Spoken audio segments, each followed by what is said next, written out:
Hi friends, आज मैं आपको पढ़ाने वाली हूँ जीके की 10 साल क्वेश्चंस एंड आंसर्स का पार्ट 13। सो फ्रेंड्स, मैं ये कहना चाहूँगी कि इससे पहले मैं 12 वीडियो जीके का डाल चुकी हूँ। और अगर आपको ये वीडियो बहुत ज़्यादा अच्छी लग रही है, आपको मतलब मेरी पढ़ाई हुई चीज़ें समझ में आ रही है, तो आप वो वीडियोज़ भी जाकर देखिए ताकि आपकी नॉलेज बहुत ज़्यादा बढ़े। फ्रेंड्स, मैं ये कहना चाहूँगी कि जीके की जो भी क्वेश्चंस एंड आंसर्स मैं आपको पढ़ाने जा रही हूँ, वो आपकी कॉम्पिटिटिव एग्ज़ाम से रिलेटेड है एंड आपके लिए बहुत ही ज़्यादा इम्पोर्टेंट है। अगर आप मेरी पढ़ाई हुई जीके को पढ़ते हैं और याद करते हैं, या फिर मैं जो भी क्वेश्चंस आंसर्स डालती हूँ उसे आप पढ़ते हैं और याद करते हैं, तो यकीन मानिए आप ना कि सिर्फ एसएससी, रेलवे और वगैरह वगैरह को ही मतलब की कंपटीशन की तैयारी ही कर सकते हैं, बल्कि आप यूपीएससी के लेवल का भी एग्ज़ाम पास कर सकते हैं आप मेरी जीके के ज़रिए। सो मैं यही कहना चाहूँगी कि आप इस वीडियो को पूरे ध्यान से देखें। और अगर आपको मेरी पढ़ाई हुई चीज़ें ज़्यादा समझ में आ रही है और आपको मेरी हर वीडियोस चाहिए, देन आप मेरे चैनल को सब्सक्राइब कीजिए। साथ ही मैं ये कहना चाहूँगी कि अगर आपको ये वीडियो हेल्पफुल लगे तो अपने फ्रेंड्स के साथ शेयर करें। और साथ ही अगर आपको स्टडी से रिलेटेड किसी भी टॉपिक्स पे वीडियोस चाहिए तो आप मुझे कमेंट कर सकते हैं। सो फ्रेंड्स, वक्त को ज़ाया ना करते हुए हम अपनी पढ़ाई की तरफ आगे बढ़ते हैं। सो आज का हमारा पहला प्रश्न है कि अंधकार युग की अवधि क्या थी। सो अंधकार युग की अवधि थी 5वीं से 14वीं सदी। और हमारा दूसरा प्रश्न है कि आधुनिक युग का प्रादुर्भाव क्या हुआ। सो आधुनिक युग का प्रादुर्भाव 15वीं 16वीं सदी में हुआ था। और हमारा प्रश्न संख्या तीसरा है कि डिवाइन कॉमेडी की रचना किसने की। सो डिवाइन कॉमेडी की रचना दांते ने की थी। और हमारा प्रश्न संख्या चौथा है कि सेंट पीटर का गिरजाघर कहाँ है। सो सेंट पीटर का गिरजाघर रोम में है। और हमारा प्रश्न संख्या पांचवा है कि उत्तराखंड, उत्तर प्रदेश, बिहार, पश्चिम बंगाल और सिक्किम की सीमाएं किस देश को छूती है। सो उत्तराखंड, उत्तर प्रदेश, बिहार, पश्चिम बंगाल और सिक्किम की सीमाएं नेपाल देश को छूती है। और हमारा प्रश्न संख्या छठा है कि ग्रीष्मावकाश में आप यदि करवती जाना चाहते हैं तो किस केंद्र शासित में आप जाएंगे। सो अंडमान और निकोबार केंद्र शासित क्षेत्र में हम जाएंगे अगर हम ग्रीष्मावकाश में करवती जाना चाहते हैं तो। और हमारा प्रश्न संख्या सातवां है कि मेरे मित्र एक ऐसे देश के निवासी हैं जिस देश की सीमा भारत के साथ नहीं लगती है। आप बताइए कि वह कौन सा देश है। सो वह जो देश है जिसकी सीमा भारत से के साथ नहीं लगती है, वह है तजाकिस्तान। और हमारा प्रश्न संख्या आठवां है कि आज प्रत्यक्ष प्रजातंत्र असंभव हो गया है क्योंकि। आज प्रत्यक्ष प्रजातंत्र असंभव हो गया है क्योंकि राष्ट्रीय राज्य क्षेत्रफल एवं जनसंख्या की दृष्टि से व्यापक हो गए हैं। और हमारा प्रश्न संख्या 9 है कि प्रजातंत्र में अंतिम सत्ता या शक्ति किस में केंद्रित होती है।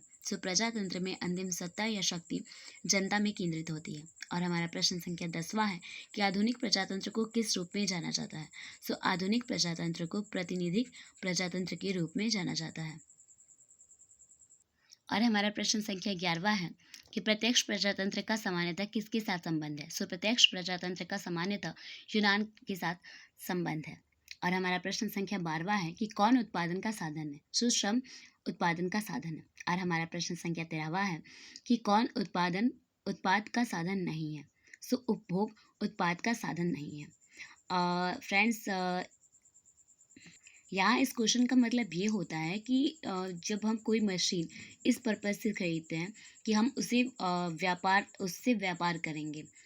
जैसे आप मान के चलें कि एक कुदाली जो होता है, कुदाली वो एक किसान खेती करने के लिए लेता है, अपनी पर्सनल जो भूमि होती है उस पर खेती करने के लिए लेता है। और एक किसान वो इसलिए लेता है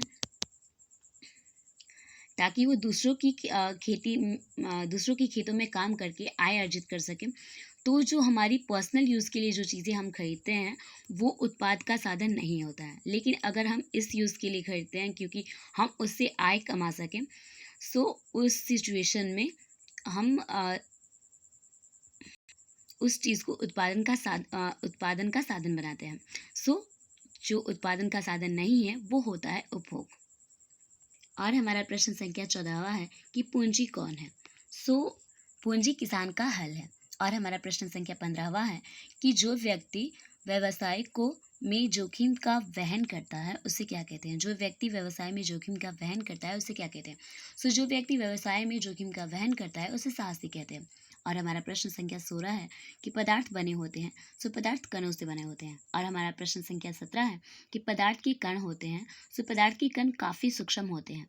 और हमारा प्रश्न संख्या 18वां है कि पानी में शर्करा जैसे पदार्थ को घोलने पर पानी के तल में क्या होता है। पानी में शर्करा जैसे पदार्थ को घोलने पर पानी के तल में पूर्ववत रहता है। और हमारा प्रश्न संख्या 19वां है कि यदि मनुष्य को दर्पण में अपना प्रतिबिंब बड़ा दिखाई देता है तो वह दर्पण होगा अवतल दर्पण।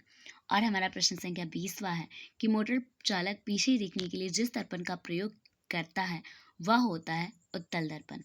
और हमारा प्रश्न संख्या 21वां है कि प्रकाश के वेग को नापने वाला सर्वप्रथम वैज्ञानिक था रोमर। प्रकाश के वेग को नापने वाला सर्वप्रथम वैज्ञानिक रोमर था। और हमारा प्रश्न संख्या 22 है कि गैसों का अनुभार जिस विधि से ज्ञात किया जाता है उसका नाम है। गैसों का अनुभार जिस विधि से ज्ञात किया जाता है उसका नाम है रेनो की विधि। और हमारा प्रश्न संख्या 23 है कि एक गैस का वाष्प घनत्व 32 है तो गैस का अनुभार क्या होगा। गैस का अनुभार 64 होगा। और हमारा प्रश्न संख्या 24 है कि विक्टर मेयर विधि से अनुभार ज्ञात किया जाता है। विक्टर मेयर विधि से अनुभार ज्ञात किया जाता है केवल वाष्पशील ठोस का।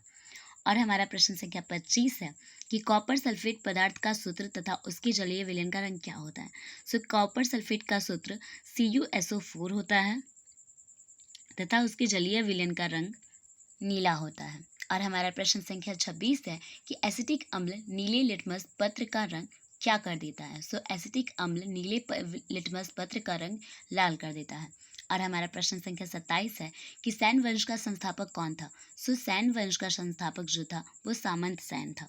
और हमारा प्रश्न संख्या 28 है कि सैन वंश की राजधानी कहाँ थी। सैन वंश की राजधानी लखनऊ में थी। और हमारा प्रश्न संख्या 29 है कि पाल वंश का अंतिम प्रतापी शासक कौन था। पाल वंश का अंतिम प्रतापी शासक महिपाल था।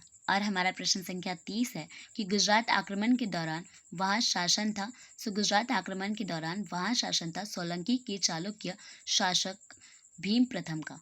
और हमारा प्रश्न संख्या 31 है कि साझा सरकार क्या है। जब सरकार का गठन किसी एक दल से ना होकर विभिन्न दलों के सदस्यों को मिलाकर किया जाता है तो इस प्रकार गठित सरकार को ही साझा सरकार अथवा मिलीजुली सरकार कहा जाता है। और हमारा प्रश्न संख्या 32वां है कि 22वां संशोधन क्या था। 22वां संशोधन 1968 में हुआ था। संसद को मेघालय को एक स्वतंत्र राज्य के रूप में स्थापित करने तथा उसके लिए विधानसभा और मंत्रिपरिषद का उपबंध करने की शक्ति प्रदान की गई। और हमारा प्रश्न संख्या 33 है कि विश्वविद्यालय अनुदान आयोग के बारे में समझाएं। वर्ष 1953 में गठित इस आयोग का कार्य विश्वविद्यालय शिक्षा अध्यापन स्तर परीक्षा तथा शोध कार्य को प्रोत्साहित करके उन्हें संयोजित करना है। आयोग विश्वविद्यालयों की आवश्यकताओं का मूल्यांकन करके उन्हें आर्थिक एवं शैक्षणिक सहायता उपलब्ध कराता है। यह आयोग नए विश्वविद्यालयों की स्थापना तथा अन्य शिक्षा विषयक आवश्यकताओं की पूर्ति हेतु सरकार से अनुशंसा भी करता है और उनकी पूर्ति भी करता है। और हमारा प्रश्न संख्या 34वां है कि केंद्रीय औद्योगिक सुरक्षा बल CISF क्या है। केंद्रीय औद्योगिक सुरक्षा बल CISF की स्थापना 1969 ईस्वी में हुई थी तथा इसका मुख्यालय नई दिल्ली में है। और हमारा प्रश्न संख्या 35वां है कि राष्ट्रीय कृषि पंडित पुरस्कार क्या है। यह पुरस्कार भारतीय कृषि अनुसंधान परिषद के द्वारा प्रतिवर्ष उन किसानों को दिया जाता है जिन्होंने प्रति एकड़ जमीन में अधिक उपज किया हो। और हमारा प्रश्न संख्या 36 है कि मिस वर्ल्ड के बारे में बताएं। मिस वर्ल्ड इनकॉर्पोरेशन द्वारा वर्ष 1951 में स्थापित इस सम्मान एवं पुरस्कार से विश्व की सर्वश्रेष्ठ सुंदरियों में से एक सुंदरी को उसके शारीरिक एवं बौद्धिक प्रतिभा के आधार पर चयन किया जाता है और उसे 50,000 पाउंड की धनराशि प्रदान की जाती है। और हमारा प्रश्न संख्या 37 है कि नीदरलैंड देश का सर्वोच्च सम्मान क्या है? सो नीदरलैंड देश का सर्वोच्च सम्मान military order of William Netherland lion है। और हमारा प्रश्न संख्या 38 है कि 1971 में भारत रत्न से किसे सम्मानित किया गया था? सो 1971 में इंदिरा गांधी को भारत रत्न से सम्मानित किया गया था। और हमारा प्रश्न संख्या 39 है कि 1973 में किस साहित्यकार को ज्ञानपीठ पुरस्कार से सम्मानित किया गया था? सो 1973 में गोपीनाथ मोहंती तथा D.R. बेंद्रे को ज्ञानपीठ पुरस्कार से सम्मानित किया गया था। गोपीनाथ मोहंती ने माली मटाल नामक साहित्य लिखा था जो कि उड़िया भाषा में था, तथा D.R. बेंद्रे ने चार तार नामक साहित्य लिखा था जो कि कन्नड़ भाषा में था। और हमारा प्रश्न संख्या 40 है कि 1978 ईस्वी में किसे दादा साहब फाल्के पुरस्कार से सम्मानित किया गया था?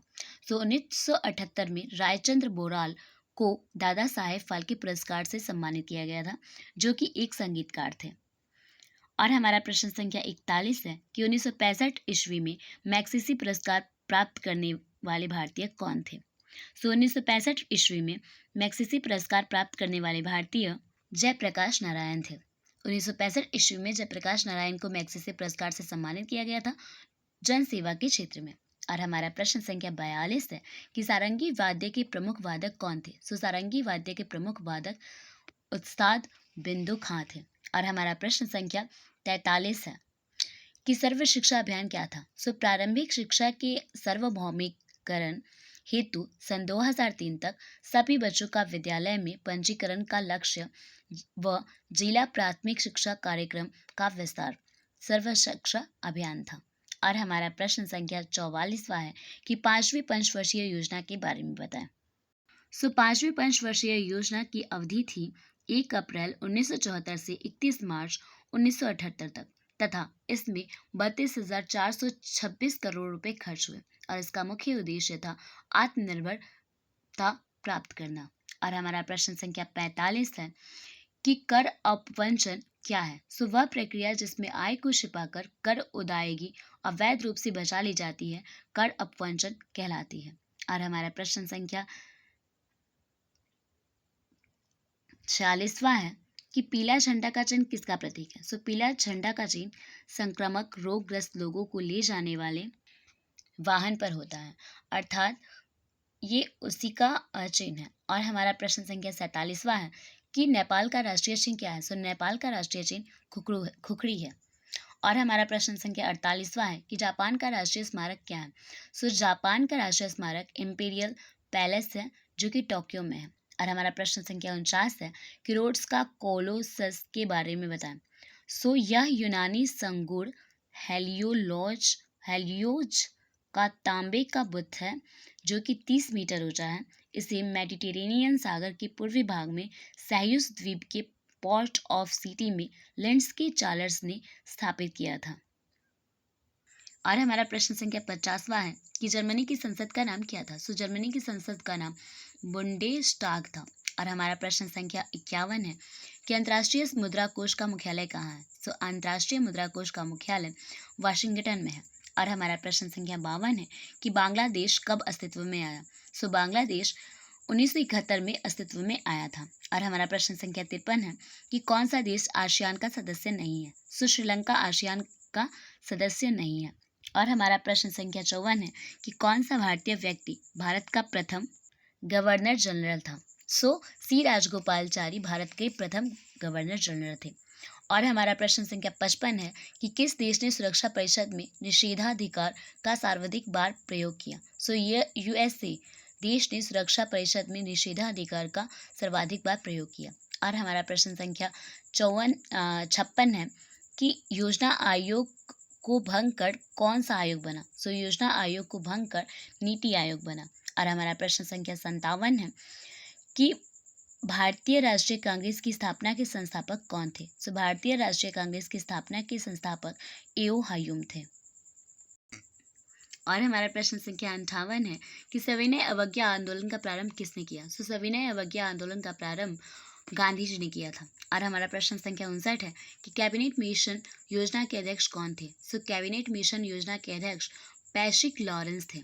और हमारा प्रश्न संख्या 60 है कि भारतीय स्वतंत्रता अधिनियम कब बना? सो भारतीय स्वतंत्रता अधिनियम 18 जुलाई 1947 ईस्वी को बना था। और हमारा प्रश्न संख्या 61 है कि भारतीय संविधान कब लागू किया गया। सो भारतीय संविधान 26 जनवरी 1950 को लागू किया गया था। और हमारा प्रश्न संख्या 62 है कि कनिष्क ने किस धर्म को अपनाया। सो कनिष्क ने बौद्ध धर्म को अपनाया था।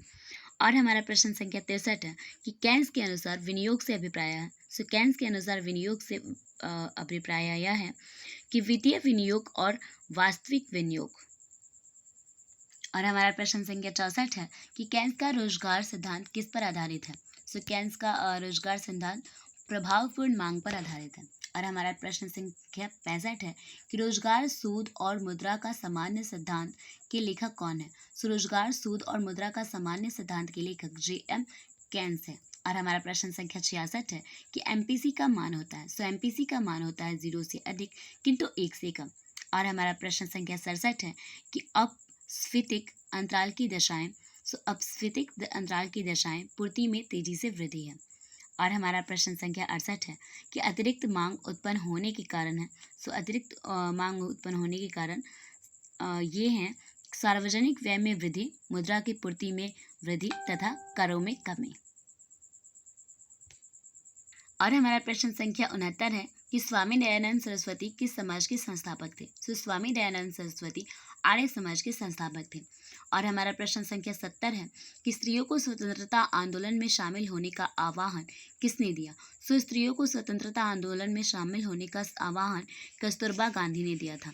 और हमारा प्रश्न संख्या 71 है कि भारत के सामान्य ग्रामीणों में जनसंचार के किस साधन का प्रचलन सबसे अधिक है। सो भारत के सामान्य ग्रामीणों में जनसंचार के रेडियो साधन सबसे ज़्यादा प्रचलन है। और हमारा प्रश्न संख्या 72 है कि स्वतंत्र भारत के नए संविधान को किस सन में लागू किया गया। सो स्वतंत्र भारत के नए संविधान को 1950 ईस्वी में लागू किया गया था। और हमारा प्रश्न संख्या 73 है कि भारत में किस राज्य में हिंदू लोग अल्पसंख्यक समुदाय हैं। सो जम्मू और कश्मीर। और हमारा प्रश्न संख्या 74 है कि भारत के किस राज्यों में आदिवासी की आबादी सर्वाधिक है। सो छत्तीसगढ़ में। और हमारा प्रश्न संख्या 75 है कि भारत की संसद ने राष्ट्रीय ग्रामीण रोजगार गारंटी अधिनियम कब पारित किया 2005 में। और हमारा प्रश्न संख्या 76 है कि सन 2005 में पाकिस्तान की जनसंख्या क्या थी। सो सन 2005 में पाकिस्तान की जनसंख्या 16.24 करोड़ थी। और हमारा प्रश्न संख्या 77 है कि भारतीय अर्थव्यवस्था है खुली हुई अर्थव्यवस्था। और हमारा प्रश्न संख्या 78 है कि गुणात्मक मापन के लिए सर्वाधिक उपयुक्त औसत है। सो गुणात्मक मापन के लिए सर्वाधिक उपयुक्त औसत माध्यिका है। और हमारा प्रश्न संख्या 79 है कि आधारित संरचना में शामिल की जाने वाली सेवाएं कौन सी हैं। सो आधारित संरचना में शामिल की जाने वाली सेवाएं परिवहन, संचार तथा बिजली है। और हमारा प्रश्न संख्या 80 है कि भारतीय अर्थव्यवस्था किस नीति पर आधारित है।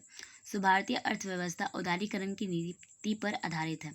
और हमारा प्रश्न संख्या 81 है कि विद्युत वाहक किसे कहते हैं। सो विद्युत वाहक बल किसी परिपथ में प्रवाहित होने वाला विद्युत बल होता है। और हमारा प्रश्न संख्या 82 है कि विद्युत विभव की इकाई है। सो विद्युत विभव की इकाई है वोल्ट। और हमारा प्रश्न संख्या 83 है कि विभव बिंदु क्या है। सो विभव बिंदु धनावेशित इकाई विभव बिंदु कहलाता है। और हमारा प्रश्न संख्या 84 है कि पोटेंशियल ड्रॉप क्या है। सो जब निश्चित धारा से एक तार जिसका छोर A और B के बीच दोनों को क्रमशः उच्च और निम्न बैटरी के विभव से जोड़ दिया जाता है तो धारा A से B की ओर प्रवाहित होने लगती है और विभव पोटेंशियल ड्रॉप कहलाने लगता है। और हमारा प्रश्न संख्या 85 है कि पोटेंशियल ड्रॉप तार की लंबाई के साथ साथ छोर A और B के बीच बदलते रहते हैं। सो पोटेंशियल ड्रॉप लगातार एक रूपता से प्रवाहित होती रहती है। तार की लंबाई बनावट तथा अनुप्रस्थ काट के अनुसार होता है। और हमारा प्रश्न संख्या 86 है कि कॉन्टिन्यूमस वेरिएशन से क्या समझते हैं। सो कॉन्टिन्यूमस वेरिएशन से पोटेंशियल ड्रॉप V तार के दो बिंदु का लंबाई L के सीधे समानुपातिक होते हैं। और हमारा प्रश्न संख्या 87 है कि किसी द्रव को गर्म करने पर उसके अणुओं पर क्या प्रभाव पड़ता है। सो गतिज ऊर्जा बढ़ जाती है। और हमारा प्रश्न संख्या 88 है कि दूध से क्रीम अलग करने पर उसके प्रकृति में क्या परिवर्तन होता है। सो दूध का घनत्व बढ़ जाता है। और हमारा प्रश्न संख्या 89 है कि जल में नमक का मिश्रण कैसा परिवर्तन है। तो यह एक भौतिक परिवर्तन है। और हमारा प्रश्न संख्या 90 है कि कोलाइडल घोल बनाने में स्टीम एपारेट्स का प्रयोग करते हैं। सो हाँ, गंदगी जमाने के लिए। और हमारा प्रश्न संख्या 91 है कि किसी द्रव में यूं ही घुलने वाला कोलाइडी संवेशन को पायस कहते हैं। और हमारा प्रश्न संख्या 61 है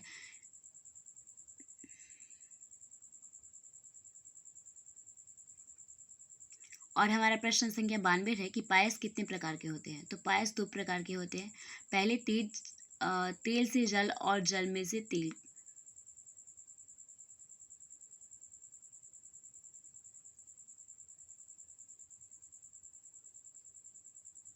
और हमारा प्रश्न संख्या 93 है कि मिट्टी की उपयोगिता क्या है। सो मिट्टी की उपयोगिता मुख्य पौधों की वृद्धि एवं विकास से है। और हमारा प्रश्न संख्या 94 है कि अम्लीय मिट्टी का पीएच मान क्या होता है। सो अम्लीय मिट्टी का पीएच मान 7 से कम होता है। और हमारा प्रश्न संख्या 95 है कि क्या मिट्टी में सल्फेट पाए जाते हैं। सो हाँ, मिट्टी में सल्फेट पाए जाते हैं। और हमारा प्रश्न संख्या 96 है कि केवल मिट्टी में जल शोषण क्षमता कम होती है या अधिक। सो अधिक। और हमारा प्रश्न संख्या 97 है कि मिट्टी का प्रकार किस प्रकार नियत करते हैं। सो कणों का आकार तथा उसके जल शोषण क्षमता द्वारा।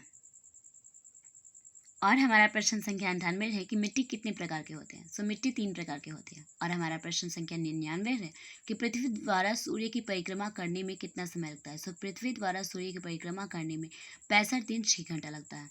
और हमारा प्रश्न संख्या 100 है कि सबसे कम घनत्व वाला ग्रह है। सो सबसे कम घनत्व वाला ग्रह शनि है।